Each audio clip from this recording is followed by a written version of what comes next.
आप देख रहे हैं देश लाइव, देश की आवाज।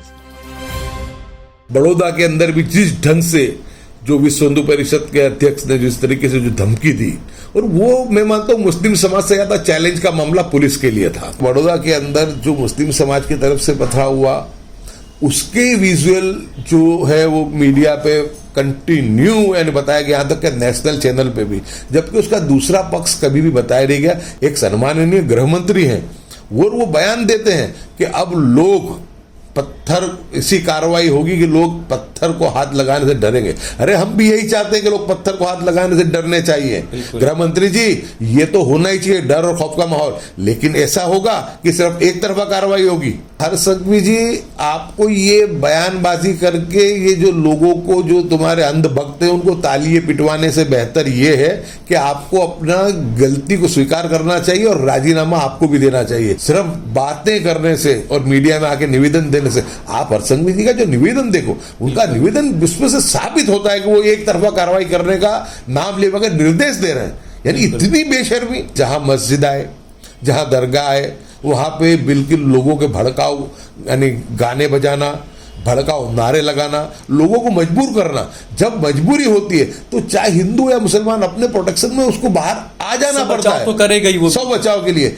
ये पूरा का पूरी जो साजिश है, ये 2024 को मद्देनजर रखते हुए और जो एक यूपी पैटर्न इनकी जो चली है जहां से, और उसी पैटर्न को आगे बढ़ाते हुए इस मामले को जहां पर भी अपनी निष्फलता हो, अपनी विफलता हो, उसको ढांकने के लिए निर्दोष लोगों पर जुल्म करना, ये इनकी एक आदत सी बन गई है। हर्ष संघवी जो हमारे बड़ बोले गृह मंत्री हैं, वो विधानसभा में खड़े होकर के बोलते हैं कि कल एक डेलीगेशन मुख्यमंत्री को मिला था और वो उन लोगों का बचाव कर रहा था, उनके जो लोग ड्रग्स बेच रहे थे।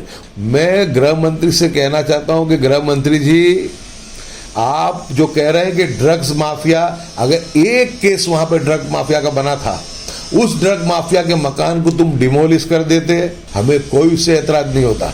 पूरी बस्ती उजाड़ने की जरूरत नहीं थी। हिंदू मुस्लिम ध्रुवीकरण की राजनीति करना, ये इनकी महारत इनको हासिल हुई है 1925 से, जब से आरएसएस की रचना हुई है, उसके बाद से इनकी हमेशा की पैटर्न रही है। जो अधिकारियों ने ईमानदारी की बात की है, उनको संजीव भट्ट का जो हाल इन्होंने किया है, उस हाल से ये सभी अधिकारी डरते रहते हैं। नुपुर शर्मा वाला जो मामला हमारे सामने आया, वो भी हमने देखा कि आज तक उसको अरेस्ट नहीं किया गया। इनके मंत्री जिन्होंने भद्दी भाषा में मुस्लिम समाज को गाली दी, जो केंद्रीय मंत्री बन के बैठे हैं, देश की अर्थव्यवस्था जो टूट करके रह गई है, तो सरकार ये चाहती है कि लोगों को हिंदू मुस्लिम में लड़ा करके उनका ध्यान वहीं पर रखा जाए। तो समाज को कम से कम अब इससे बाहर आना चाहिए।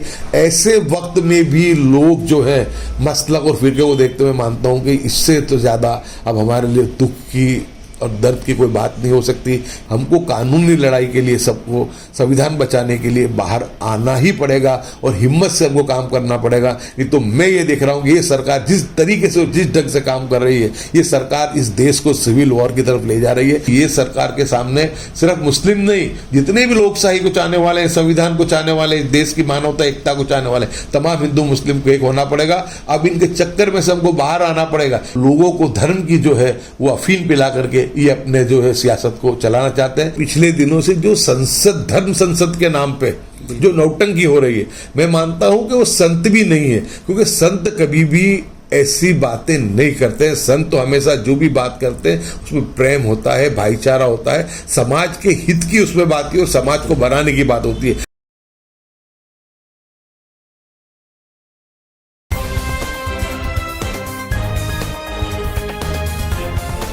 देश और दुनिया की तमाम छोटी और बड़ी खबरों के लिए हमारे चैनल को सब्सक्राइब करना न भूलें और बेल का बटन जरूर दबाएं।